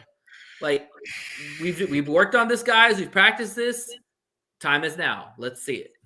You know, it just goes to tell you, man. Like this coach really gets it, and this team plays for this guy. absolutely. And man, they're just look at it. It's picture perfect, man. I love it. It's great. Like I love seeing this, man. This is exactly what I'm talking about. But I just can't say how much I love that pick. But anyways, we talked about it. You know, like this team really plays from. They know what to expect, and they take on the mindset of him 100%. You know what I'm saying? Yeah, I can't imagine a better coach in the NFL than Dan Campbell. I mean, when we hired him, I'm not gonna lie, I was a little skeptical because I didn't really know about him. I knew he was from Texas A&M, so I was like, all right, well, he was an Aggie. That's a start, you know. And then I heard his press conference about the kneecaps. Like, okay, I can buy into that. But then I was like, let's see the wins. Oh yeah, Because all these coaches can talk, but let's see the wins. When the wins happen, you make me a believer. Because at the end of the day, all coaches get judged on are wins and losses. And he took his lumps earlier in the first year. And I was like, you know what? The team is lack of talent. They just got Jared Goff. They need some weapons. Amon-Ra looks like a guy that can stick. And then that second year, okay, we're getting better. Okay, here comes the Packer game. All right, we're turning that corner. And then bam, here we are, third, fourth season. This is a real deal. And I mean, Dan did that, man. Dan and Brad, and Sheila too. Dan, Brad, and Sheila have been the catalysts for turning over this Lions franchise for decades of despair and agony and all the adjectives you can think about that are negative. Yeah, it's an amazing ride. And I pray and hope to God that this ride ends with the Lombardi in our hands, because I cannot imagine, first off, I cannot imagine where I'm going to be emotionally. But also, too, I cannot imagine what Dan Campbell's post-game speech on TV in front of everybody, all the billions of fans out there listening to the game or watching the game, what he's going to say. Because he's so unscripted. Who knows what the hell he's going to say. I mean, I'm sure crying is going to be involved. I can almost guarantee you. There could be some F-bomb. He might drop one. Who knows? Who knows? But I'm just saying, man, it's an amazing ride, and oh man, it's been a dream. It's been a dream. It's this is why I say, like, you know, the Chicago Bears are hiring a coach, and they want to hire Ben Johnson. I caution them. Yeah, I do too. Because I caution them because you need a leader of men. You know, you don't need an offensive mind. You don't need a defensive mind. Take a page out of Lions book, okay? We went offense, defense in terms of what they preferred down the line, right? Mm-hmm. Our head coach that made the most significant moves was a tight end coach. Mm-hmm. Like, just think about it like that. Like this whole you know, obviously you want a guy like Sean McVay because he's a Super Bowl winning coach. Obviously you want a guy like Kyle Shanahan. He's a great head coach. Right. But if you're really trying to turn around a broken franchise, talking to you, you need a culture changer. You need a culture changer, and you need a guy who just he doesn't buy into the noise, right? Doesn't buy into the noise, doesn't buy into the he doesn't buy into the media. He doesn't do anything like that. He just sticks to his guns, does what he does, and if you don't like it, you could hit the road, Jack. Basically, where it goes. You know what I'm saying? So what you're saying is they're going to hire Vrabel or Pete Carroll is what you're trying to say. Well, if I was the Bears, I would hire Pete Carroll. Absolutely, I 100% agree with you, man. Or Because Vrabel, but I would hire Pete Carroll in a minute because Pete Carroll is a culture changer, man. Look at Seattle. He changed that whole culture from look what he losing did. Okay, to not only winning that, Super Bowls. look what he did at USC. I mean, I know he paid for players, but let's be honest, they're doing it right now, so it don't matter. Yeah. But anyways, he was a culture trainer at USC because what was USC before Pete Carroll? Right. And he's a players coach at 70 years old. How many old ass guys have been known as player coaches? Like, people love Pete Carroll. Yeah. And he was on Moving the Chains a week ago or whatever, and he was talking to Pat and Jim Miller, and he's like, yeah, I want to coach again, you know, da da da da da. You could tell he's really into it. And if I was the Bears, I would go with him or Vrabel, or if you want an outside the box theory, B-Flow. No, he's on our staff. Aaron Glenn.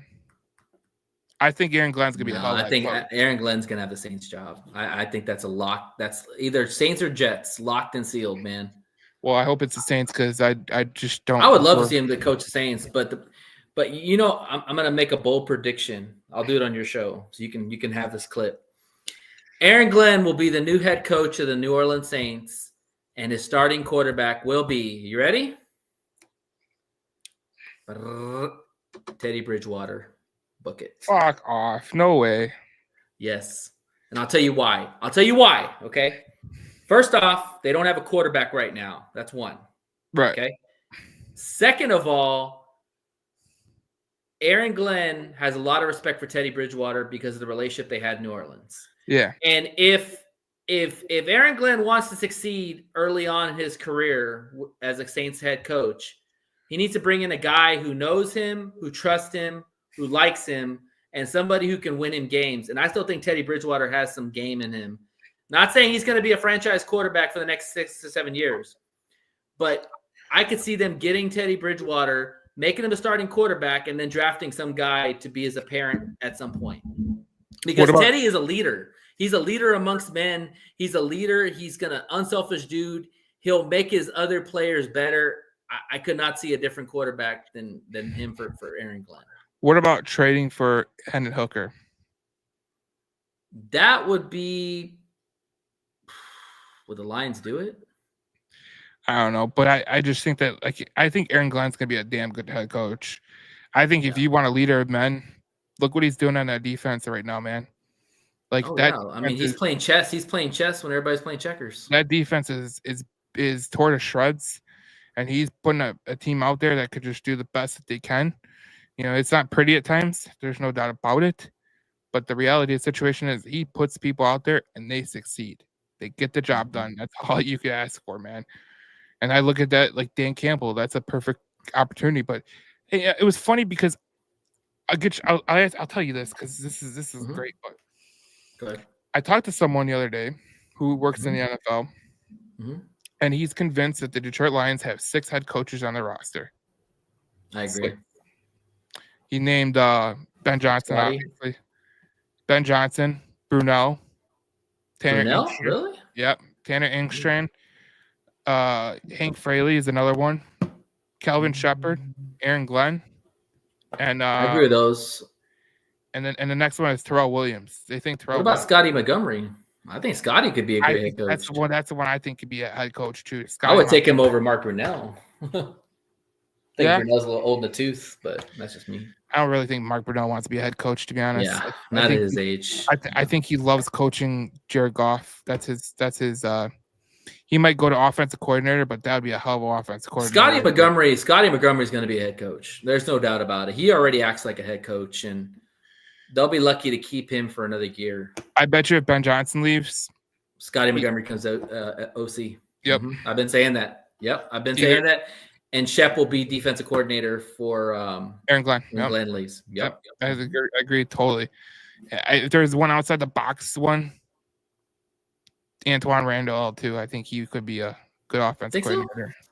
Yeah, I think I think he's a Ben, good positions coach. I don't know if he has a head coach. I'll tell you why. I think Ben Johnson knows this, and I think he's going to take Antoine Randall out with him as his No, he's taking OC. Tanner. He's taking Tanner. He's Maybe already. They've already said that. if he Because doesn't take, Tanner is like what's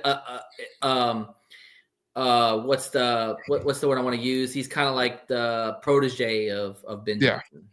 well, if he Nick doesn't take Rossi. if he doesn't take Antoine Randall, he's an idiot, because Antoine Randall at Indiana played quarterback. He was a wide receiver in the NFL, and he was a blocking Mhm. wide receiver in the NFL. Antoine Randall is a damn good offensive mind because he's been a quarterback, man. And that's the thing. Like, people don't understand. Like, look at Kevin O'Connell. The reason he's so good is because he was he was a quarterback for the New England Patriots under Tom Brady. He was. That's I who remember that too. God, I'm old. That's who he was. So I mean, that's when you think about being in that position. I mean, it's tough, man. Like, you learn so many tricks of the trade that you're never gonna learn anywhere else. But I think the best coaches that make the best offensive play callers are quarterbacks and tight ends, my opinion. You think that Ben would do that to Dan? Like, pretty much fleece him of his offensive guys? I mean, I could see him taking Tanner because Tanner's been working with him directly with the offensive calls and all that. But I've heard like rumors that Hank might go. I mean, that's a lot to fleece your guy who's pretty much put you in that position. Like, I don't think Campbell didn't have to do that, you know. I don't think Hank's gonna go anywhere because I think he hope not. loves. I love I Hank. think, Yeah. but I think L's an interesting situation. Is interesting you say that. I don't think L will go, but I think Tanner's gone for sure. Ben's gone for sure. well, I think the Lions can only protect. They have to give them a position better than they have right now. Mm-hmm. So they would have to take one offense coordinator, one defense coordinator, and you could block the defense. You could block who they want to do, to be honest. So you have so many good coaches that you could block, Tanner Engstrand, or you could block if Aaron Glenn leaves. Like, if he wanted to bring Kelvin Shepard with him as DC, I could actually see him doing that, unless he wants Shep to succeed in Detroit. I could see that. I didn't even think about that too. Well, the thing about the Lions could block it because they could be like, no, that's our DC that we're gonna hire. So that's basically the way it works. So. But it would still be up to him to make a decision if he wanted to stay or go, right? Yeah. So it is what it is. All right, it's been a great podcast, man. Yeah, dude. Man. I'm glad I got to get on. Yeah, dude. It's been awesome, bro. I was gonna say something to you. That's all I forgot to say. When are you gonna do your pregame? Well, I got a pregame podcast. The preview, I'll probably do Thursday night. That's probably when I'll do it, or maybe Thursday night, because we got New Year's Day Wednesday and then Thursday. Oh yeah, that's right. Yeah. So we'll do it Thursday, and then it's gonna be a lot of fun though. It's gonna be a lot of fun. Yeah, I'm so excited for this game. I hate that it's on Sunday night because I have to wait all day for this game. Like, I'd rather it be like at a 4:00 setting so I can enjoy my night, but I'll be on pins and needles all the way to the end of the night.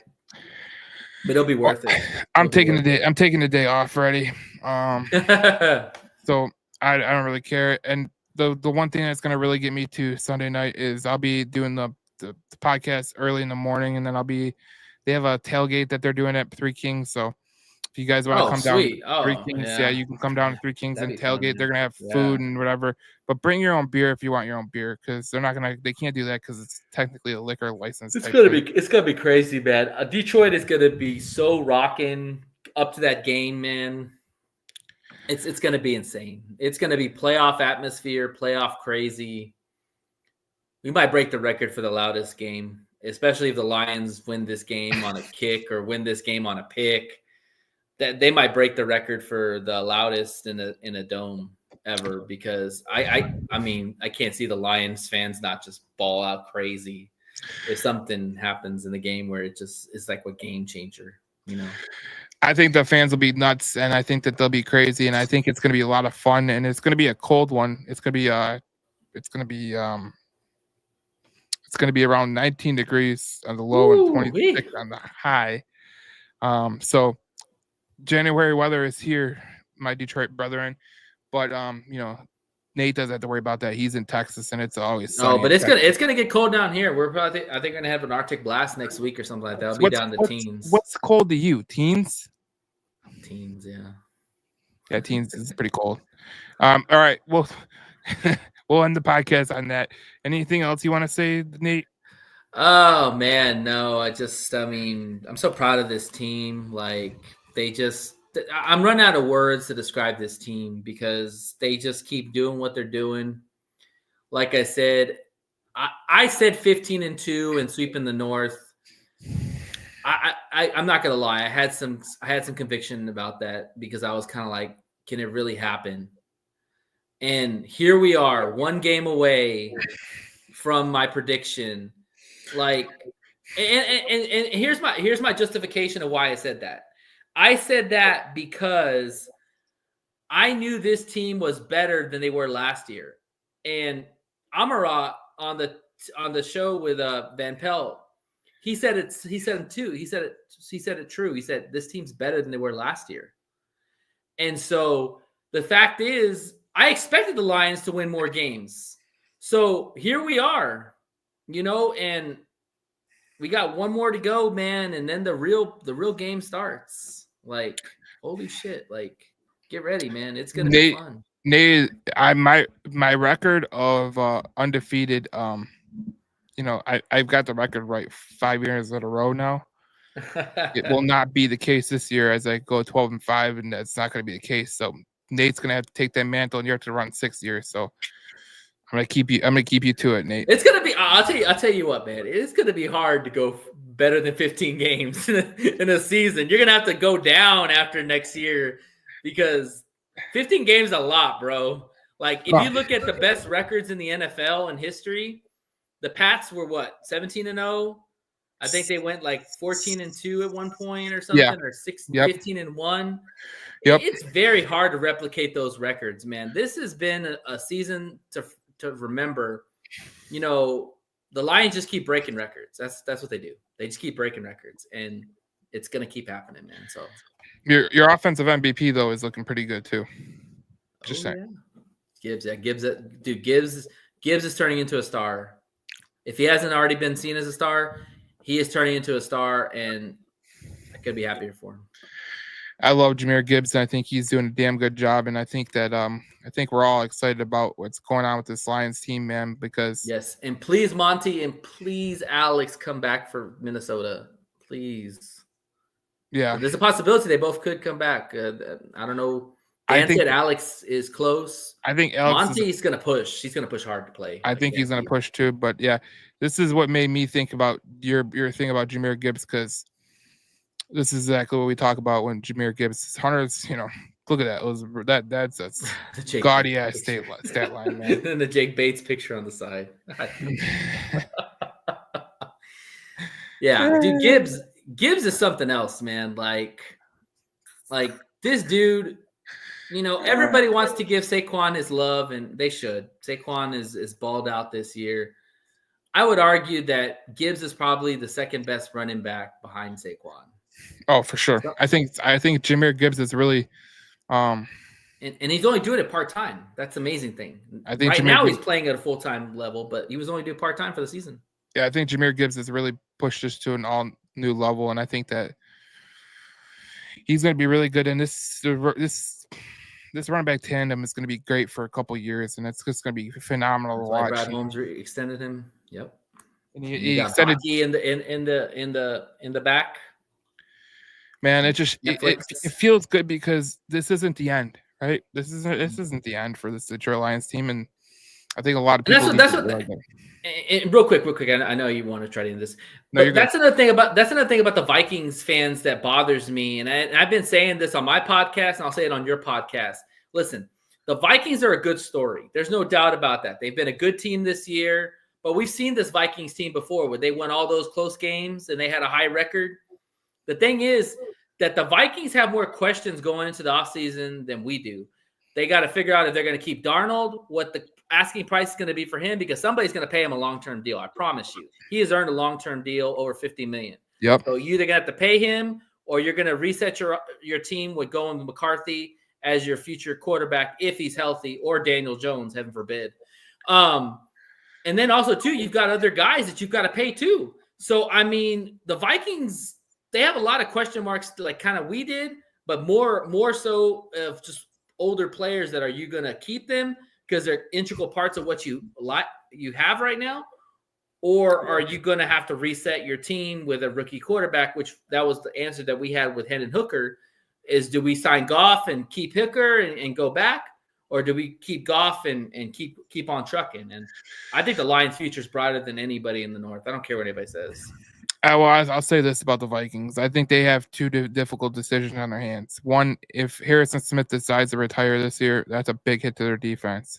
Sure. And the second thing is Sam Darnold. Do you really want to take the chance and say, let's take the reins and let's give it to J.J. McCarthy? I mean, I like J.J. McCarthy as a quarterback, but the reality of the situation is this. He's not healthy. You never know what you're going to get from a rookie quarterback. Like, sure. I know it's going to reset your team. That's what's going to happen because rookies take a while to learn. I mean, even the good rookies right now. Let's be honest. You have a wide receiver right now that is the best in the NFL by far. Justin Jefferson, him and Jamar Chase they're phenomenal. But do you really want to upset the apple cart with getting rid of a quarterback that did as good as Sam Darnold did this year? Mm-hmm. And then you look at the Packers and you go, okay. Like if we're looking at the division overall, you look at the division overall, Packers.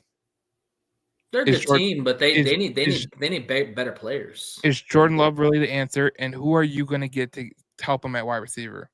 Because I think that's a big issue. Reed is not the answer. I think Reed has shown in a couple of games he's nowhere. They need a number one, and if God forbid, I don't want to speak this into existence, but if they really wanted to be real, go sign T. Higgins. I knew you were gonna say T. Higgins. Yeah, go sign T. Higgins, and then the Bears. Like, I think they're the most. They doing? I don't know what they're doing. Caleb Williams looks lost out there sometimes. He's a good quarterback. Doesn't turn over the ball, but to insulate him with the offensive line, I mean, you insulate him with the playmakers. There's no doubt about that. Keenan Allen, Rome Odunze, DJ Moore, Cole Kmet. But the problem is that you don't set the line. You can't build from the outside in. You got to build from the inside out. I mean, that's my point. I mean, if you don't have the offensive line, like how are you going to keep this kid upright? That's the number one thing. So, if you look at the division, the Lions are really set straight. I mean, the only really worry about the division for the Lions I have moving forward is health. Well, no, I think if Ragnar or Decker retired. Yeah, obviously, Sewell would go over to left tackle. Who would go over right tackle? Probably Manu. I don't see either one retiring unless they're in the Super Bowl. I mean, Ragnar's played balls out this year. Like he stayed healthy all year. Decker's played well. I mean, he looked bad tonight. I think you're fine with those guys. My biggest concern is what kind of Aiden are you going to get back? I think he'll get back the whole tilt, man. I think he'll be ready to go. I believe you, but you never know with those kind of injuries. You always hold your breath when those kind of situations happen. They come back on the field. But I agree with you. I think that you're going to get a much stronger Aiden Hutchinson. And the thing is, too, is really my biggest question for the offseason, even though we're not even there, but I'll just put it out there. Defensive line. Brad Holmes has got to get some dogs on the defensive line, whether it's D tackles, whether it's D ends. He's got to get some beef upside along to go with what we have right now, because that's the problem is that when you have when you have your starters and they go down, you don't really have good depth behind them. Like Miles Adams. I keep going back to Miles Adams. He was our only sack of the game. The guy was picked up off the streets, So, yeah, it's going to be interesting.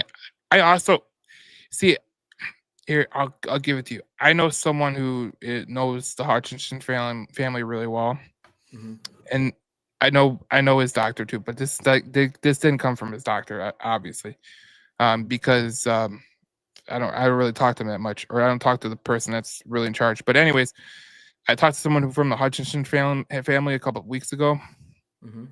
because they hit me up or whatever, and I was downtown Plymouth anyways. So anyways, Right.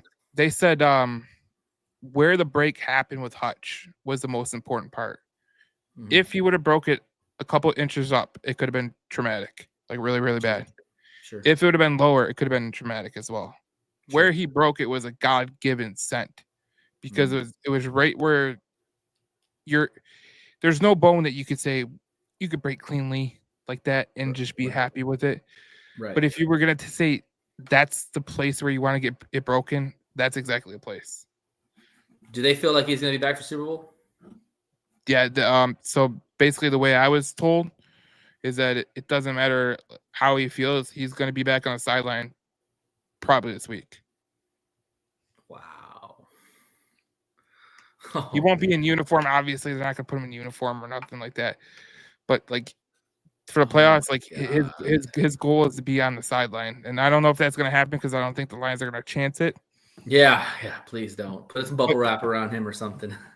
But or put him on that stupid ass ATV that Matt Patricia drove. Yeah. You let him ride. Let him ride in that one, man. But man. If he gets back for the Super Bowl and the Lions are in the Super Bowl, woo, baby. Well, I'll just put it this way: he's already running. There's social media videos of him running on the underwater treadmill, which is He's a freak, which is dude. great. He's a But freak. there's already people saying that I know that he's walking without a cane right now, or a limp, or a crutch. So he's getting close, and we'll see what happens. But it depends on what the Lions do here moving forward, and it's going to be a lot of fun to watch, I think, for both of us. And we got a big game coming up, and obviously you'll be on the podcast Thursday, I believe. Oh yeah. All right, cool. What time are you going to go on?